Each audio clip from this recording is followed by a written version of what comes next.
Honda Accord is a leading player in the medium car segment, and yet it's very much a grossly underrated car. The problem is not so much with the vehicle, but with the segment it's competing in, because in South Africa, buyers prefer smaller but premium brand cars.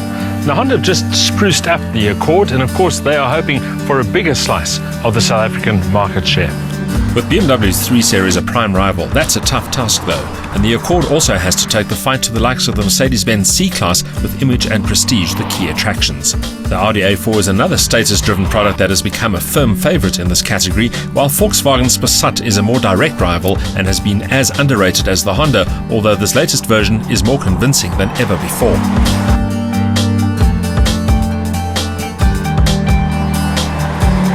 Still, the Accord presents a strong and attractive package, starting with its clean and sculpted looks, together with a well-executed, spacious interior and close attention to active and passive safety features.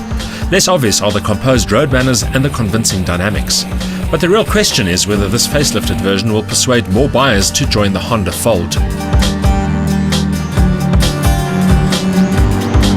The exterior changes are so subtle it'll take a connoisseur to really notice the differences, but the differences are there mainly at the front with the headlights, a new front bumper and a new air intake at the bottom. Of the rear you'll see the twin exhaust tailpipes and a diffuser style rear bumper.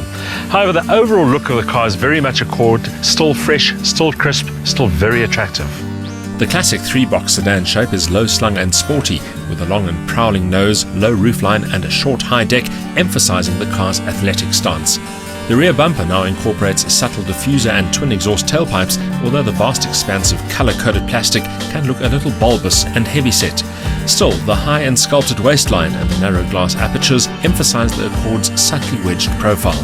Those 18-inch wheels and low-profile rubber promise grip and composure too.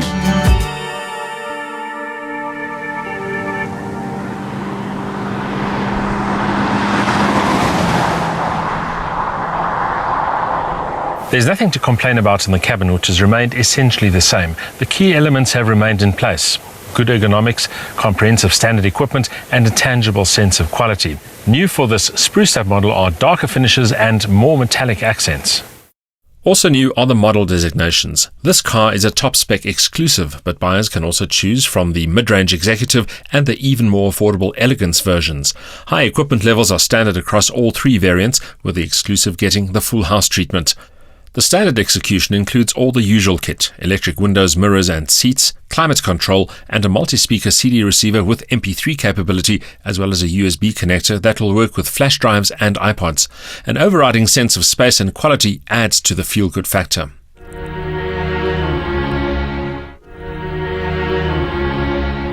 Of particular note are some of the new high-tech additions. The collision mitigation braking system uses radar to sense an impending collision. It alerts the driver, tensions the seatbelts, and finally applies the brakes. The lane keeping assist system sounds an alarm when the car strays out of a lane and will even self-steer to keep the car on course. Then there's the radar-based adaptive cruise control, which measures the following distance between the Honda and the vehicles ahead and reduces the car's speed accordingly. These systems certainly elevate the Honda into the premium league as far as technology is concerned.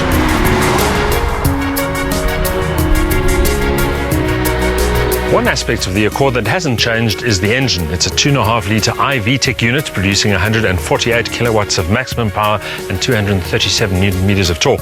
This is an engine that really likes to rev, as evidenced by its 7,000 RPM red line. But that's not a bad thing, because it means that you get to use the 6-speed gearbox properly. The sophisticated 4-cylinder employs electronic fuel injection and Honda's iVTEC intelligent variable valve timing to place equal emphasis on output and economy. Claimed fuel consumption is 8.8 litres per 100 kilometers for the combined cycle, but of course the car is a lot thirstier when you give it stick. Our test figure was solidly in the 10 litres per 100 kilometer bracket. The rated CO2 emissions figure is 203 grams per kilometer. That 6-speed gearbox is a real plus point thanks to its short positive shift action.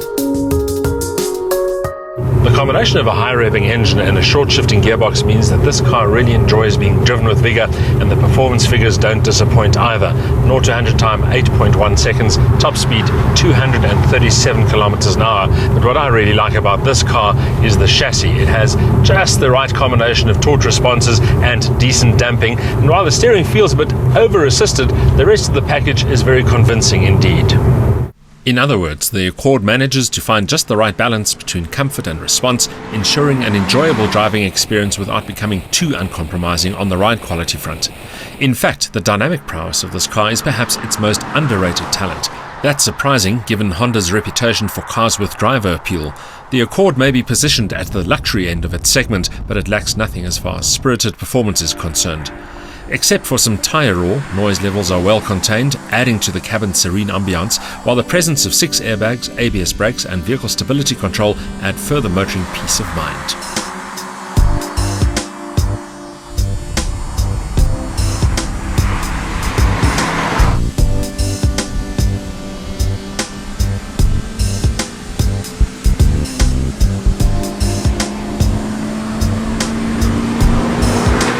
So, does the updated Accord have what it takes to succeed in a tough market?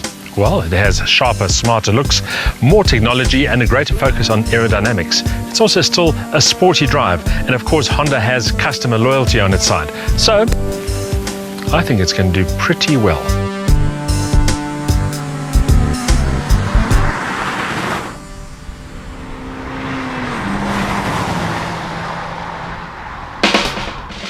A smooth revving 4-cylinder engine with ample urge and a snappy 6-speed manual gearbox make for a lively motoring experience.